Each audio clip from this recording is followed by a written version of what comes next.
யோவான் 21. இவைகளுக்கு பின்பு இயேசு திபேரியா கடற்கரையிலே மறுபடியும் சீசருக்கு தம்மை வெளிப்படுத்தின விவரமாவது, சீமோன் பேதுருவும் திதிமு என்னப்பட்ட தோமாவும் கலிலேயா நாட்டிலுள்ள கானா ஊரானாகிய நாத்தான்வேலும் செபெதேயுவின் குமாரரும் அவருடைய சீசரில் வேறு 2 பேரும் கூடியிருக்கும்போது, சீமோன் பேதுரு மற்றவர்களை நோக்கி, மீன் பிடிக்கப் போகிறேன் என்றான். அதற்கு அவர்கள், நாங்களும் உம்முடனே கூட வருகிறோம் என்றார்கள். அவர்கள் புறப்பட்டு போய் உடனே படவில் ஏறினார்கள். அந்த ராத்திரியிலே அவர்களுக்கு ஒன்றும் பிடிக்கவில்லை. விடியற்காலம் ஆனபோது இயேசு கரையிலே நின்றார். அவரை இயேசு என்று சீசர்கள் அறியாதிருந்தார்கள்.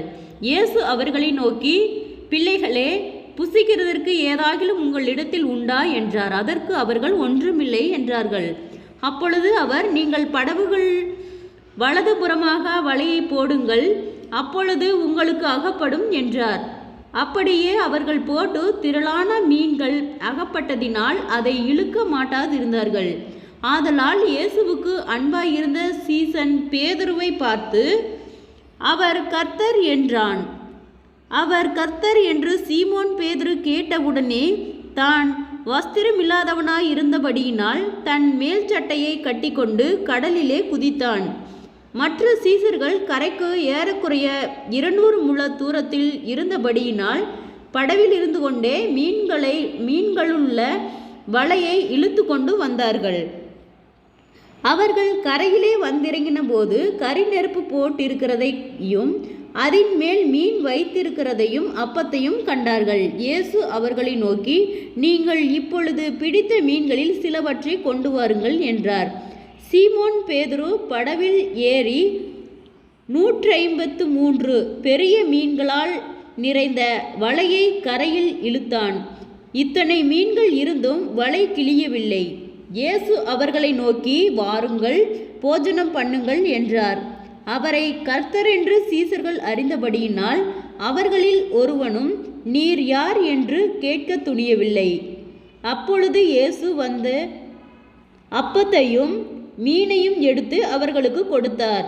இயேசு மரித்தோரிலிருந்து எழுந்த பின்பு தம்முடைய சீசருக்கு அருளின தரிசனங்களில் இது 3வது தரிசனம்.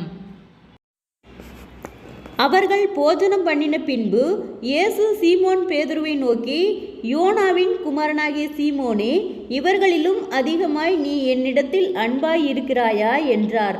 அதற்கு அவன், ஆம் ஆண்டவரே, உம்மை நேசிக்கிறேன் என்பதை நீர் அறிவீர் என்றான்.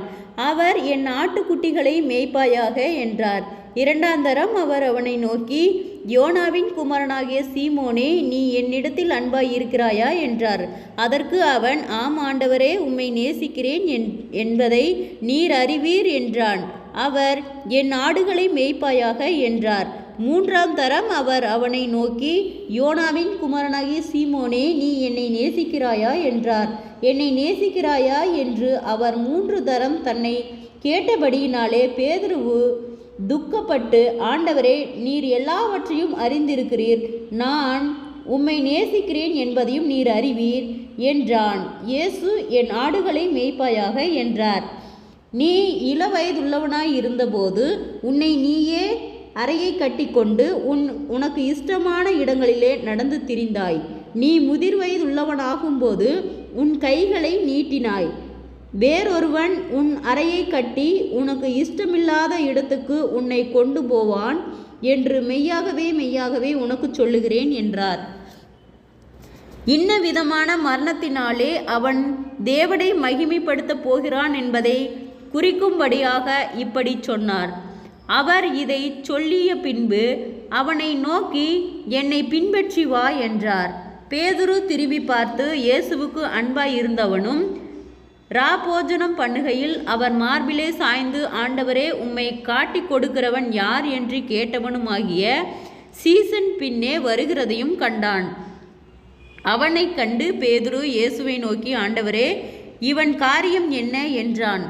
அதற்கு இயேசு, நான் வருமளவும் இவன் இருக்க எனக்கு சித்தமானால் உனக்கென்ன, நீ என்னை பின்பற்றி வா என்றார்.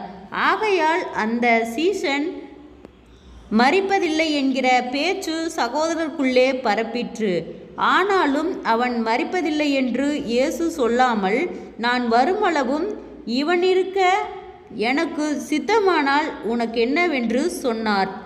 அந்த சீசனே இவைகளை குறித்து சாட்சி கொடுத்து இவைகளை எழுதினவன். அவனுடைய சாட்சி மெய்யென்று அறிந்திருக்கிறோம். இயேசு செய்த வேறு அநேக காரியங்களும் உண்டு. அவைகளை ஒவ்வொன்றாக எழுதினால் எழுதப்படும் புஸ்தகங்கள் உலகம் கொள்ளாதென்று எண்ணுகிறேன். ஆமேன். ஜெபம். கிருபையாய் நேசிக்கிறதான் நல்ல தகப்பனே, ஆசீர்வாதமான வேலைக்காய் நன்றி செலுத்துகிறோம். யோவான் 21வது அதிகாரத்தை தியானிக்க கொடுத்த தயவுக்காய் நன்றி செலுத்துகிறோம்.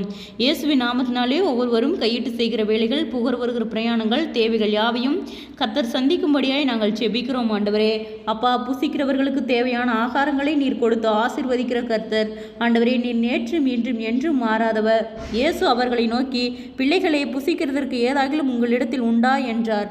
இயேசப்பா, எங்களிடத்தில் குறைவுகள் எல்லாம் கிறிஸ்து இயேசுக்குள் மகிமையால் நிறைவாக்கப்படும்படியாய் நாங்கள் ஜெபிக்கிறோம். ஆண்டவரே, எங்களிடத்திலும் நீர் ஏதாகிலும் உண்டா என்று கேட்டால் கர்த்தாவே, நாங்கள் இப்போ அநேக நேரங்கள் குறைவுகளையே சொல்லி கொண்டிருக்கிறோம். கர்த்தாவே, இந்த குறைவுகள் எல்லாம் கிறிஸ்து இயேசுக்குள் மகிமையால் நிறைவாக்கப்படும்படியாக நாங்கள் விசுவாசத்தின் பிள்ளைகளாய் வளர கர்த்தாவே நீர் எங்களுக்கு இரக்கம் பாராட்டும். சோர்ந்து போன ஒவ்வொரு இருதயங்களையும் கர்த்தர் பலப்படுத்தும். உற்சாகத்தின் ஆவியினால நிரப்பும். ஆண்டவரே, மீன்கள் பிடித்தவர்கள் ஆண்டவரே வலைகள் கிளியத்தக்கதாக ஆண்டவரே கொடுத்தபடியாய் ஆண்டவரே அவர்கள் மகிழ்ச்சியோடு ஆண்டவரே வந்தபடியை நாங்கள் தியானித்தோம். ஆண்டவரே, அதுபோல கர்த்தாவே உம் பிள்ளைகளாகிய நாங்கள் எந்த ஒரு இக்கட்டுகளுக்கும் பொல்லாங்குக்கும் நீர் எங்களை விலக்கி பாதுகாத்து வழி நடத்தும்படியாய் செபிக்கிறோம். தடுமாற்றங்கள் விலகும்படியாய் செபிக்கிறோம். முன்னோருடைய சாப கட்டுகள் விலகட்டும் இயேசுவின் நாமத்தினாலே. குறைவுகள் எல்லாம் கிறிஸ்து இயேசுக்குள் மகிமையால் நிறைவாக்கட்டும். தரித்திரங்கள் மாறட்டும் ஆண்டவரே. இயலாமைகள் விலகட்டும் இயேசுவின் நாமத்தினாலே. சோர்ந்து போன ஒவ்வொரு இருதயங்களையும் கர்த்தர் பலப்படுத்துவீராக. ஆண்டவரே, கடன் பாரத்தோடு இருக்கிற ஒவ்வொருவருக்காய் செபிக்கிறோம். கடன் பார கட்டுகளிலிருந்து கர்த்தர் விடுதலை தருவீராக. குறைவுகள் எல்லாம் கிறிஸ்து இயேசுக்குள் மகிமையால் நிறைவாக்கப்படுவதாக.